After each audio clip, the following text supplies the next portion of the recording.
그동안 영상 예배 잘 들으셨는 줄 압니다.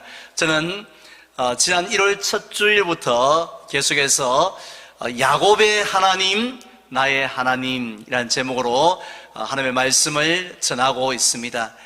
종교 개혁가 칼빈은 그가 지은 유명한 저서인 기독교 강요라는 책을 통해서 모두 5가지의 주요한 교리를 강조를 하였습니다. 그 중에서 첫 번째 교리가 바로 인간의 전적 부패라는 교리입니다. 이 전적 부패라는 것은 이 아담이 범죄한 이후로 이 땅에 태어난 모든 인류들은 전적으로 죄에 오염되어졌다라는 것입니다. 따라서 아무리 찾아보아도, 아무리 뒤져본다 할지라도 거룩하신 하나님 앞에 하나님 보세요 하고 자랑할 만한, 내세울 만한 그런 의로움, 그런 거룩함은 단 한 점도 존재하지 않는다라는 것입니다. 저희 부모님은 구미에서 오랫동안 사과 과수 농사를 지어졌습니다. 그래서 이 부사를 가을에 많이 수확해서 이제 창고에 저장을 해두었다가요, 나중에 팔려고 끄집어내서 보면 분명히 넣을 때는 싱싱한 상품을 넣는데 나중에 넣고 보면 그 중에 썩은 것이 있는데요, 어떤 것은 그냥 한쪽에 조금 이렇게 썩은 것도 있습니다만은 또 어떤 것은 안타깝게도 완전히 100% 폭삭 이렇게 썩은 사과들을 볼 수가 있었습니다. 이렇게 완전히 부패한 사과는요, 식구들끼리 나눠 먹을 수도 없고 내다 팔 수도 없습니다. 아무런 가치가 없습니다. 바로 거룩하신 하나님 앞에 서 있는 우리의 영적인 모습이 전적으로 부패하였다라는 말씀입니다.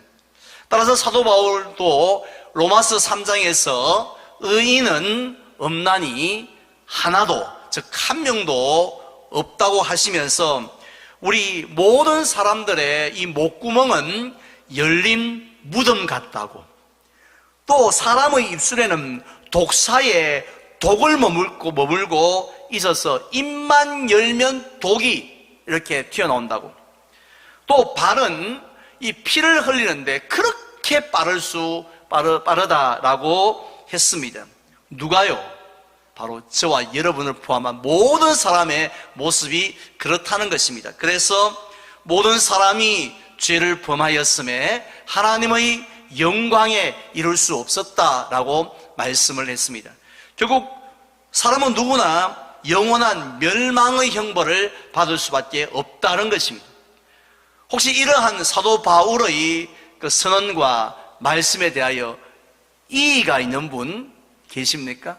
우리가 회의할 때 이의 있습니다, 동의할 수 없습니다, 아니요, 이렇게 우리가 의사표현을 하는데요, 정말 사도 바울의 그 말씀에 불만이 있고 이의가 있는 분 계십니까? 아마 한 분도 계시지 않을 겁니다. 지난 한 주간 동안의 삶을 한번 돌아보십시오. 우리가 1시간 동안 단 한 건의 죄도 짓지 않고 보낸 그 시간이 있습니까? 아니, 단 10분이라도 그렇게 우리가 거룩하게 살았던 그런 시간들이 있습니까?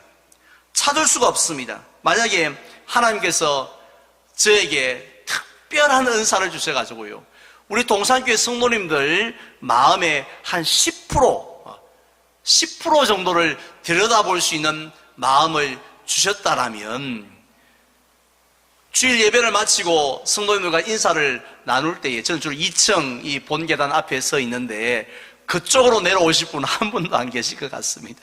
다들 저 뒷 비상계단으로 내려가지 않으실까 생각되어집니다. 반대로 우리 성도님들 중에 누가 한 분이라도 앞에 서 있는 저의 마음에 10%를 들여다볼 수 있어서 지금 목사가 무슨 생각을 하고 있구나 하는 것을 들여다볼 수 있는 은사가 있다면 아마 저는 바로 오늘부로 사임하지 않을까. 어떻게 이 자리에 설 수가 있겠습니까? 이게 바로 우리의 전적 부패한 모습이라는 것입니다. 오늘 본문에 등장하는 야곱도 예외가 아니었습니다. 우리는 지난 몇 주 동안 이 야곱의 삶을 살펴보면서 그가 얼마나 부패한 사람이었는지를 쉽게 알 수가 있었습니다. 먼저 그는 어머니 태에 있을 때부터 형 에서와 심하게 다투었다라고 말씀하고 있습니다. 얼마나 심하게 싸웠으면 어머니가 너무 당황이 돼가지고요, 이런 경우에는 내가 어찌할꼬 하면서 하나님 앞에 그 문제를 가지고 나갈 정도로 심하게 싸웠다고 했습니다. 왜 심하게 싸웠을까요? 욕심 때문 아니겠습니까?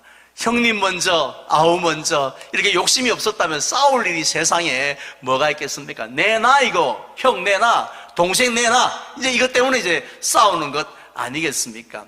야곱은 이 어머니 태 속에 있을 때부터 남의 것을 차지하는 욕심으로 가득 차 있었던 사람이었다는 것이죠. 뿐만 아니라 야곱은 태어날 때에 형이 뭘 잡고 태어났습니까? 발꿈치를 잡고 태어났습니다. 창세기 성경 저자가 이 사실을 자세하게 묘사한 것은 뭘 보여주기 위함이라고 했나요? 야곱의 성품, 성격이 어땠는가 하는 것을 보여주기 위함이라고 했습니다. 여러분들은 어머니 뱃속에서 태어날 때 어떤 성품을 가지셨습니까? 야곱은 이름 그대로 남의 것을 빼앗으려고 하는 성품, 또 이 속이려고 하는 성품, 선수를 치려는 그런 성품의 소유자였다는 것입니다. 그런데 이런 성격은요, 이 어머니 리브가가 태교를 잘못해서 그런 게 아니라는 거죠. 뭘 어머니가 욕심스럽게 지냈기 때문이 아니라, 마치 이 사람이 태어날 때부터 이 지문을 가지고 태어나지 않습니까? 그것처럼 이 야곱도 이 못된 성격, 좋지 못한 성격, 남들이 봤을 때 아유 저 인간 싫다 하는 그런 성격을 선천적으로 가지고 태어난 사람이었습니다. 원래 사람의 이 성격은요, 이 주머니 속의 송곳처럼 그냥 끝까지 감출 수가 없습니다. 성격은 성격으로 끝나지가 않습니다. 어떤 성격을 가지면은 반드시 이 생각으로 드러납니다. 말에도 영향을 미치고 당연히 행동에도 영향을 미칩니다. 그래서 좋은 성격을 가지고 있으면요, 좋은 행동의 삶의 열매를 저절로 맺게 된다는 것이죠. 그래서 성품 교육이 중요한 겁니다. 우리가 자녀들을 위해서 기도할 때 하나님, 우리 자녀가 예수님의 성품을 담게 해달라고 늘 기도하는 이유는 그 성품이 인생을 좌우하거든요. 성품이 결국은 성품을 통해서 행동의 열매가 나타나는데, 나쁜 성격, 아무리 좋은 스펙을 가졌다 할지라도 이 좋지 못한 성격을 그대로 가지고 있으면 결국 어떻게 됩니까? 나쁜 삶의 열매를 맺는다는 것입니다. 그래서 우리 예수님도 산상보훈에서 이렇게 말씀하셨지 않습니까? 제가 봉독해 드립니다. 이와 같이 좋은 나무마다 아름다운 열매를 맺고 못된 나무가 나쁜 열매를 맺나니, 좋은 나무가 나쁜 열매를 절대로 맺을 수 없고 못된 나무가 아름다운 열매를 맺을 수 없느니라. 그런 경우 불가능하다라고 했습니다. 야곱도 마찬가지였습니다. 그는 남의 것을 빼앗지 않고는 견딜 수 없는 성격을 가졌기 때문에 어떤 생각을 하나요? 어떤 말을 형에게 합니까? 어떤 행동을 실제로 합니까? 에서가 가지고 있는 그 장자의 명분을 부러워만 한 것이 아니었습니다. 수단과 방법을 가리지 않고 무슨 수를 써서라도 빼앗아야겠다 하는 고민을 하다가 마침내 이 에서가 평소에요, 이 장자의 명분을 별로 소중하게 여기지 않는다는 것, 꽉 쥐고 지키려고 하지 않는다는 것을 알고는 아이고 저게 허점이구나 하고는 겨우 팥죽 한 그릇에 이 장자의 명분을 사는 그 행동을 하게 되어집니다. 물론 하나님의 축복을 사모한다는 그 모습은 너무 귀하지만 그 방법적인 면에서 볼 때에 얼마나 야비하고 약삭빠른 야곱 같은 행동입니까? 그런데 이 야곱에 있어서 이 가장 타락했던 이 욕심 많은 야곱에게 있어서 가장 부끄럽고 자기 평생에 있어서 가장 후회스럽고 가장 창피한 그런 모습이 바로 지난 주일에 말씀을 드렸던 아버지를 속이는 사건이었습니다. 우리도 인생을 한번 뒤돌아보면 그런 순간이 있지 않습니까? 생각만 해도 부끄럽고, 내가 그때 왜 이렇게 철없이 그런 말 했을까, 그런 행동했을까, 후회되어지는데, 야곱에게 있어서 그 사건은 바로 아버지 이삭을 속인 사건입니다.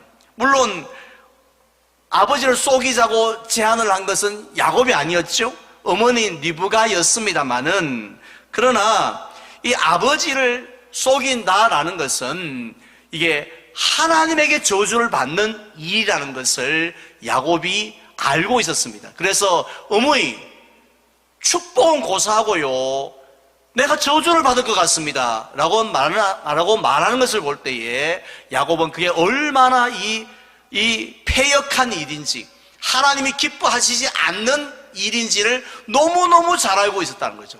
하지만은 어머니의 그 제안이 귀가 솔깃한 거예요. 그래서 NO! 하고 뿌리쳐버리지 못하고 결국은 어머니하고 작당을 해서 아버지를 속이게 되어집니다. 그런데 뭐 좀 이상했지 않겠습니까? 아무리 눈이 어두운 이삭이라 할지라도, 아니 목소리를 들어보니까 아닌데요. 아무리 눈이 어두워도 그래 자기 자식이 형인지 동생인지 그것도 구별을 못하겠습니까? 그래서 묻습니다. 네가 진짜 내 아들 에서가 맞느냐라고 묻습니다. 원래 사람이 내가 요번에 거짓말 해야지, 안 그랬다고 말해야지 하고 100번 결심해도요, 딱 눈을 쳐다보면서 네 그 했지? 이렇게 말하면 자기도 모르게 이 마음이 흔들립니다. 누구나 사람이 똑같습니다. 딱 대놓고 물어보면 거기에 그냥 이렇게 당당하게 말할 사람 별로 없다고 생각합니다. 그런데 야곱은 어떻게 합니까? 그럼요. 제가 했습니다. 하나님의 은혜로 빨리 사냥을 했지요. 하고 거짓말을 눈 하나 깜짝하지 않습니다. 사실 사람이 짓는 죄가 다 못된 죄고 나쁜 거지만요, 세상에 이 죄보다도 더 큰 죄가 어디 있겠습니까? 어디 속일 사람이 없어서 아버지를 속입니까? 세상에 아무리 막대 먹은 사람이라 할지라도 저 아버지 앞에서는, 저 어머니 앞에서는 순한 양처럼 되거든요. 아무리 무슨 조폭이라 할지라도 자기 어머니가 야야 뭐하노? 하면 고개를 푹 숙이지 않습니까? 그런데 이 야곱은 그런 죄를 짓는 겁니다. 아마 당시의 사람들이 뉴스를 통해서 이 사실을 알았다라면은, 마치 이번에 무슨 정인이 양모가 무슨 재판할 때 사람들이 쫓아와서 막 발로 차를 차고 막 계란을 던져버리고 죽여야 된다고 했던 것처럼, 아마 당시도 사람들이 알았다라면 어디 아버지를 속여 하고 계란이 아니라 돌을 던지고도 남았을 것 같습니다. 그런데 오늘 본문 10절에 보니까 바로 이 못된 야곱이 고향인 브엘세바를 떠나서 외삼촌이 사는 하란으로 이제 가다가 날이 저물었다라고 했습니다. 비록 성경에는 나와 있지 않지만은 집안치 없는 그곳에서 돌 베개를 베고 지금 누워 있는데요. 그 누워 있는 야곱의 마음이 어땠을 것 같습니까? 불안한 마음, 두려운 마음으로 가득 차 있었을 겁니다.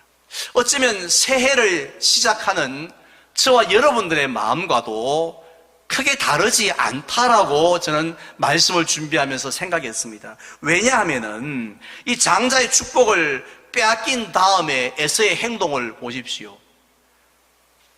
그럴 수도 있지 이렇게 생각했던 것이 아니라 통곡을 합니다. 아버지 축복을 놓친 것에 대해서 통곡 협곡을 하면서 뭐라고 결심하죠? 이놈 죽여버리겠다. 요런 놈 내가 살려줘서 안 되겠다. 내 인생의 목표는 딱 한 가지. 동생 야곱 죽여버리는 것. 하고 얼마나 칼을 열심히 갈았으면 어머니가 막 급하게 야곱으로 하여금 야 너 빨리 도망가라 야 얘들아 너 죽겠다 형한테 이렇게 시킬 정도였다라는 것입니다. 그래서 언제 형이 복수의 칼을 이렇게 목에 갖다 댈지 몰랐기 때문에 도망하면서 불안한 거죠. 언제 쫓아올지 몰랐어. 자다가 무슨 일을 당할지 몰랐어. 또 그리고 그곳은 사람도 없었습니다. 혹시 도적대나 들짐승들이 나타날지도 몰랐습니다. 자, 그런데 야곱에게는요, 지금 야곱에게는 그 형에 대한, 칼을 갈고 있는 형에 대한 두려움보다도 또 이 들짐승에 대한 그런 두려움보다도 더 큰 두려움이 있었습니다. 누구에 대한 두려움이었을까요? 그렇습니다. 하나님에 대한 두려움이었습니다. 왜냐고요?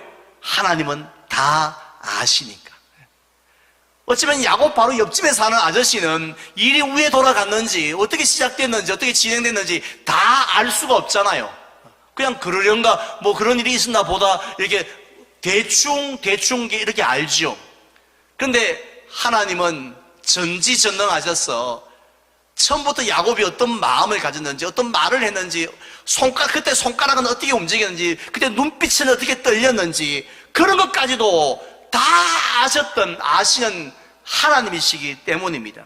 따라서 이 공의의 하나님께서 이 당장이라도 나타나서 그를 형은 못 쫓아온다 할지라도 하나님은 단순에 쫓아와서 내 이놈 네 죄를 네가 알렸다 하고 그렇게 저주를 내리실 것만 같았습니다. 아니면은 우리가 드라마에 보면 이 나쁜 짓 한 사람이 교도소에서 막 가위 눌리잖아요. 막 식은땀을 흘리고 꿈속에서 막 그 사람이 나타나는 겁니다. 뭐 내 지갑 내놔라 하고 뭐 내놔라 하고 막 밤새도록 막 식은땀을 흘리지 않습니까? 그것처럼 혹시 자다가 악몽을 꾼데 하나님이 나타나셔서 무서운 얼굴로 나를 짓누르면 어떡하실까 하는 그런 생각도 들었습니다. 그런데요, 아무리 그리 하신다 할지라도 야곱은 할 말이 없는 사람이죠. 왜냐하면 자기가 생각해도 죄인이거든요. 죄인 중에 죄인이었습니다. 그런데 야곱이 그곳에서 꿈을 꿉니다. 12절을 보십시오. 꿈을 꾸는데 어떤 꿈을 꿉니까? 제가 봉독합니다. 꿈에 본즉 사닥다리가 땅 위에 서 있는데 그 꼭대기가 하늘에 닿았고 또 본즉 하나님의 사자들이 그 위에서 오르락 내리락 하고 있습니다. 첫 번째로 본 광경을 이 야곱이 본 꿈의 공을 본 순간 아마도 야곱은 후유 아이고야 다행이다 이런 생각이 들었을 것 같습니다. 왜냐하면 야곱은요 자신이 지었던 그 엄청난 죄 다 필요 없습니다. 딱 한 가지 아버지를 속인 그 죄 한 가지만으로도 하나님 앞에 나아가는 길이 완전히 허리가 뚝 이렇게 잘려지고 끊어진 줄 알았기 때문입니다. 나 같은 죄인이 어떻게 거룩하신 하나님 앞에 나아갈 수 있어? 내 죄를 하나님이 다 아시는데 야 니는 못 온다 오지마 상종도 안 한다고 끊어버리고 싹둑 잘라 버렸을 줄 알았다는 거죠. 그런데 꿈에 보니까 이 땅에서 사다리가 올라가다가 중간에 뚝 끊긴 게 아니라 하늘에까지 하나님이 계신 하늘에까지 닿은 모습을 보게 되어지는 겁니다. 오늘날 우리의 사랑하는 자녀들이 왜 절망을 합니까? 예전에 여기 계신 우리 어르신들이 젊은 시절 때는 사다리가 있었죠. 그래서 사다리가 있기 때문에 내가 30대는 요만큼 올라가고 40대는 또 저만큼 올라가고 그럼 내가 60대쯤 되면 저기 좀 올라가겠구나 하는 그런 계획이 있었지 않습니까? 근데 요즘은 어떤 시대라고 합니까? 사다리가 없는 시대예요. 사다리가 사라진 시대라는 겁니다. 내가 아무리 사다리가 있어야지 한 칸씩 올라가는데 올라갈 사다리가 없는 거죠. 그러니까 내가 여기서 뛰어봤자, 아무리 무슨 몸부림쳐봤자 아무 소용이 없는 걸 내가 뭐 안 돼 이러냐. 차라리 내가 포기해버리지. 취업도 포기하고 결혼도 포기하고 다 포기하는, 집에 앉아서 컵라면 먹으면서 게임이나 하고 있는 그런 인생으로 바뀌어진 것. 이것이 바로 오늘 우리 시대의 모습이라는 것이죠. 그런데 야곱은요, 다른 사다리가 아니라 하나님 앞에 나간 그 사다리가 이제 하늘에까지 닿았다는 것은, 또 길이 있구나, 내 인생에 사다리가 있구나, 하나님 앞에 만복의 그런 대신 하나님 앞에 나아갈 길이 있구나 하는 것을 알았다는 것이죠. 그래서 후유 하고 안도의 한숨을 쉰 것입니다. 뿐만 아니라 13절에 보면요, 하나님께서 또 뭐라고 말씀하십니까? 분명히 당연히 저주하셔야 될, 저주의 멘트를 날리셔야 될 하나님께서 세 가지의 축복의 말씀을 하십니다.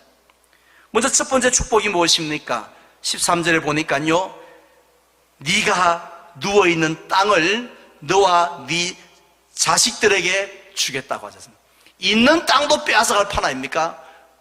베고 있는, 제 같으면 돌베개 마저도 돌베개 내놔. 어디? 있는 돌베개도 빼앗아가겠습니다. 하지만 네가 누워있는 이 모든 땅을 너와 네 모든 자손에게 주겠다 하십니다. 그리고 두 번째로는요, 뭘 주시겠다고 하셨습니까? 네 자손이 땅에 티끌같이, 땅에 티끌을 셀 수 있습니까? 땅에 티끌같이 많은 자손이 동서남북으로 퍼져나갈 것이라고 축복을 하십니다. 세 번째는 더 기가 막힙니다. 땅의 모든 족속이 너와 너희 자손을 위하여 복을 받게 될 거라고 했습니다. 어디서 많이 들어본 것 안 같습니까? 이 세 가지 복이 믿음의 조상 아브라함에게 줬던 그 약속이죠. 그 축복을 내가 너에게도 주겠다라고 그렇게 말씀을 하신 것입니다. 그리고는 마지막 보너스로, 마지막으로 15절 말씀에 보면 제가 봉독합니다. 내가 너와 함께 있어 네가 어디로 가든지 너를 지키며 너를 이끌어 이 땅으로 돌아오게 할지라 내가 네게 허락한 것을 다 이루기까지 너를 떠나지 아니하리라 하신지라. 아멘. 하나님의 축복이 50%가 아니에요. 100% 완벽하게 이루어질 때까지 내가 절대로 떠나지 않는다. 너와 함께하마. 내가 반드시 이루어주마. 네가 생각할 땐 택도 없는 얘기 같지만 내가 이루어주마. 이렇게 말씀을 하신 것입니다. 이 약속의 말씀을 듣는 순간 야곱은 꿈속이지만 진짜 어리둥절하지 않았겠습니까? 이게 꿈인가? 이게 자신의 눈과 귀를 의심하였을 것 같습니다. 하나님이 정말 착한 사람, 제일 거룩한 사람에게 보여줘야 할 꿈을 잘못 트신 거 아닐까? 우리도 한 번씩 이렇게 영상 보시겠습니다 하는데 아주 가끔씩은 엉뚱한 생각하지 못한 엉뚱한 영상이 나올 때도 있잖아요.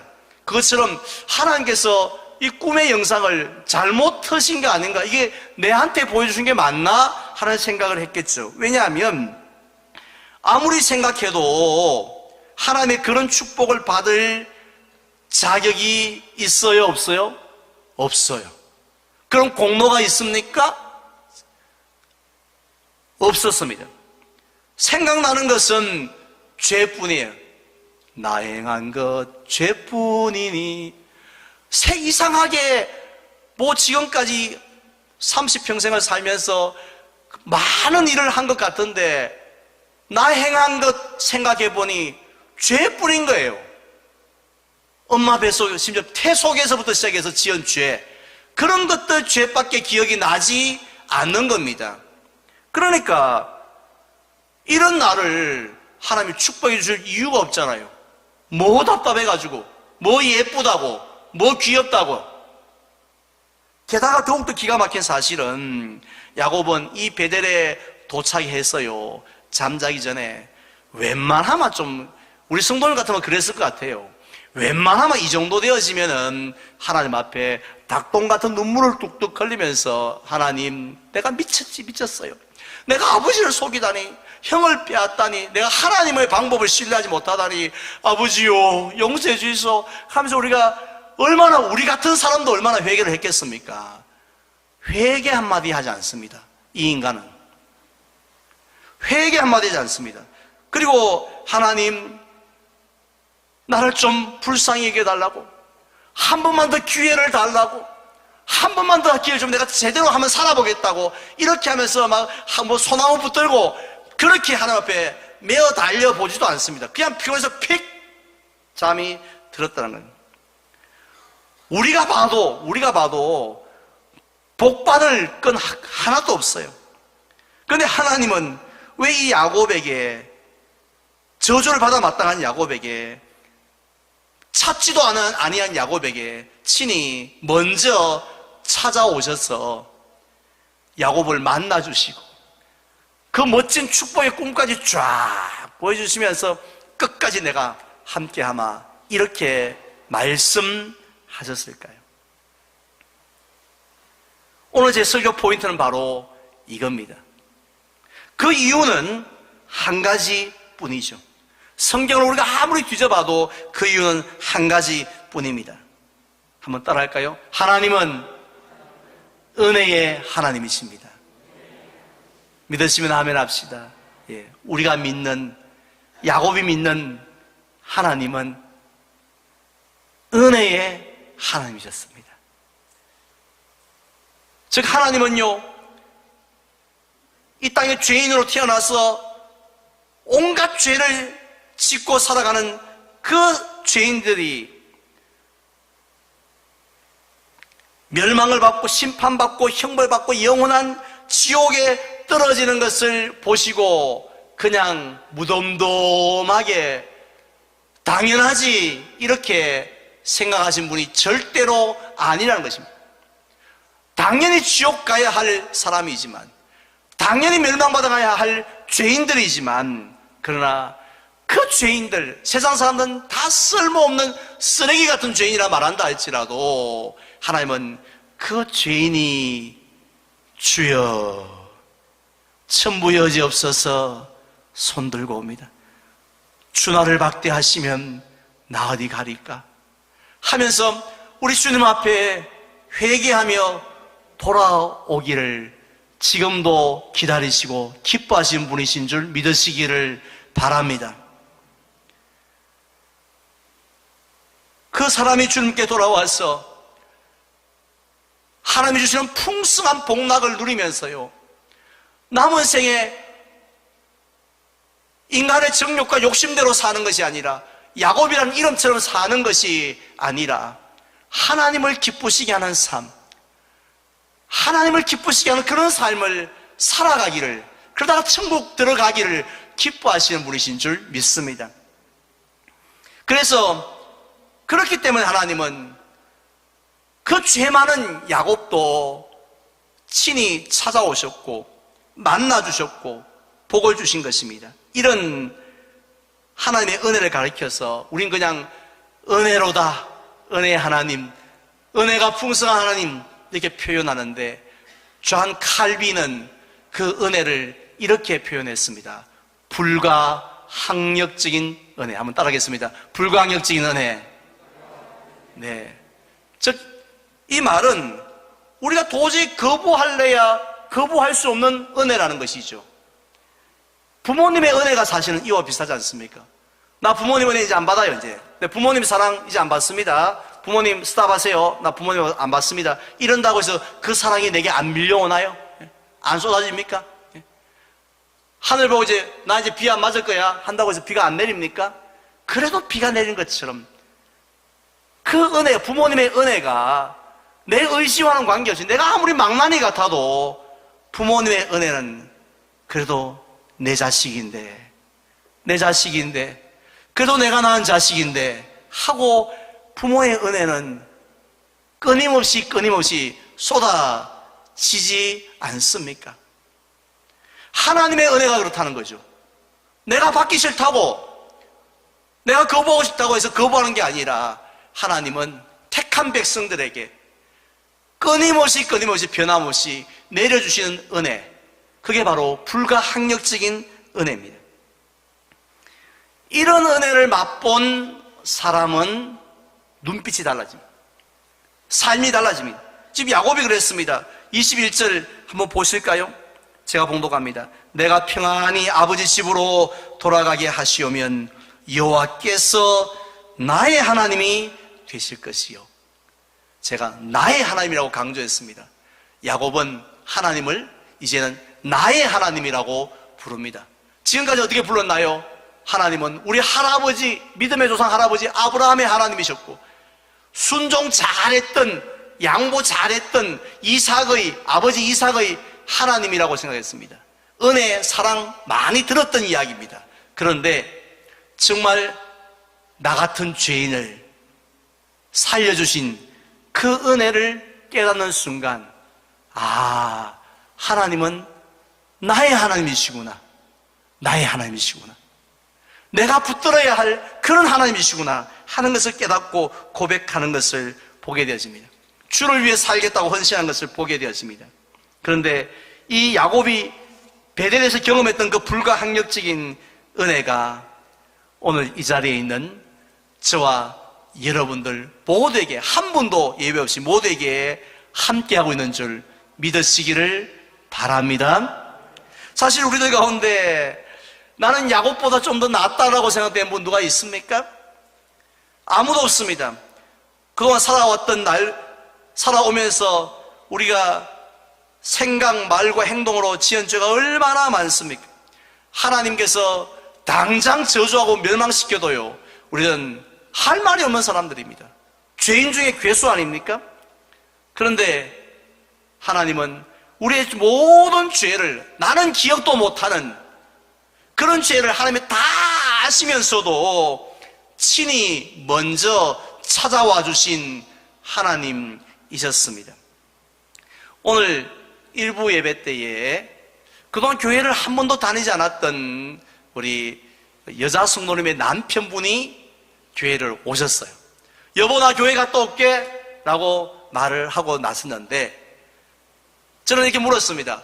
두 분이 작년부터 새해 첫 주간부터 교회 간다고 부부가 뭐 서로 결심하고 뭐 각서도 쓰고 뭐 그랬습니까? 물어보니 아니요. 꿈에도 생각을 못했습니다.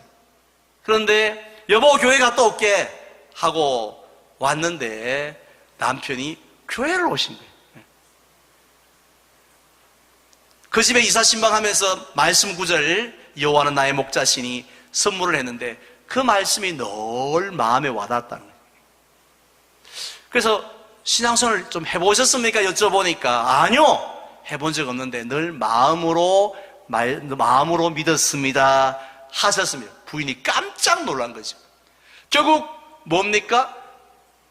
본인의 그러므로 우리 그 등록에는 자진이라고 되겠지만 그게 자진인가요? 스스로 오신 건가요? 하나님이 그를 말씀으로 만나 주셨기 때문인 줄 믿습니다. 그래서 이 자리에 나온 거죠. 무슨 힘으로 우리가 이 자리에 나왔을 때 우리가 성경을 통해서 예수 그리스도가 누구인지 우리에게 알게 하셨습니다. 예수님이 그런 분이구나. 근데 아는 것으로 끝나는 것이 아니라 그 다음에 믿게 하신 거죠. 아멘. 예수님이 하나님의 아들이십니다. 그게 믿어지는 거예요. 아멘. 날 위해 죽으셨다는 게 믿어지는 겁니다. 부활하셨다는 사실이 본 적도 없으면서 우리 믿어지는 거예요. 아멘으로. 그러다 보니 우리들은 이제는 하나님을 아빠, 아버지라 불러주시는 자녀가 되었고 천국 백성 된 줄 믿습니다. 또 우리를 고아처럼 내버려 두지 않고요, 우리가 연약한지 얼마나 잘 아시고, 사실은 비대면 예배에 우리 오래 들어와서 알지 않습니까? 얼마나 연약한지. 뭐 중심이 중요하지 장소가 중요합니까? 이렇게 말을 하지만 정말 우리의 마음이 얼마나 약한지 우리가 경험했지 않습니까? 그런 우리 약함을 아시고 성령님을 통해서 우리 약함을 도와주시고 합력하여 선을 지금도 이루고 가 계신 줄로 믿습니다. 따라서 여러분, 올해도 걱정하지 마십시오. 한번 따라합시다. 올해도 걱정하지 맙시다. 그럼요. 내가 지금 부족하다 할지라도, 그동안 우리가 우리가 거룩해서 지금까지 잘 살아왔습니까? 하나님의 축복을 받았습니까?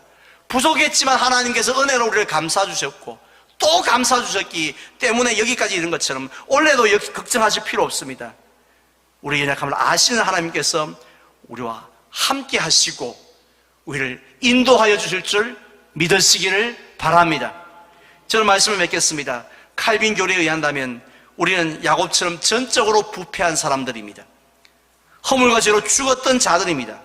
그런데 친히 우리를 찾아오셔서 우리를 하나님 앞으로 예수님 만나게 하시고 하나님의 자녀 되게 하셨습니다. 불가항력적인 은혜입니다. 이런 은혜를 받은 우리가 해야 할 일은 뭘까요? 여전히 돌베개를 베고 있는 야곱처럼 불안하고 초조하고 죄책감으로 사는 것, 하나님의 택한 백성의 모습이 아닙니다. 은혜 받은 백성의 모습이 아닙니다. 야곱이 자리에서 일어나서 두려움을 떨쳤습니다. 죄책감을 떨쳤습니다. 염려를 떨쳤습니다. 그리고는 나의 하나님, 내가 하나님만 바라보고 내가 나아가겠습니다. 함께 하실 줄 믿습니다 하고 담대하게 나아갔지 않습니까? 2021년 이런 해가 되어지기를 축원합니다. 그래서 내가 좀 부족하고 연약하다 할지라도 야곱의 하나님이 나의 하나님이신 줄 믿고 2021년도 담대하게 앞으로 나아가는 저와 여러분들 되시기를 주님의 이름으로 축원을 드립니다.